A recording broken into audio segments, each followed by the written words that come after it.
Exactly. আমিও জানতাম না তেহসিন গাড়ির সামনে চলে আসবে। এটা একটা অ্যাক্সিডেন্ট। 750 কোটি টাকা চোখের সামনে পড়ে রইল, বাস ভাড়াটা পর্যন্ত আনতে পারলাম না। পুরো টাকা হাতে পেলে এতক্ষণ এখানে থাকতে তুমি? সেটা ঠিকই কত কি হলো কেসটা? কেস চো ভূতের তো পেট নেই, তাহলে কি আমার পেট থেকে পক করে লিক করে গেল? তুমি ভাবার আগেই আমি টের পেয়ে যাব তুমি কি ভাবছো। আমি সব সময় তোমার থেকে এক কদম এগিয়ে। আমাকে ধোঁকা দেওয়ার চেষ্টা করো না। ওটা আমার টাকা, আমরা একসাথে লুটবো। 1 মিনিট, তুই জানিস আমার জাত আর ধাত আলাদা।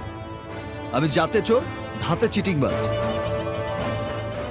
তারপরেও তুই আমাকে দিয়ে কাজটা করাতে চাইছিস কেন?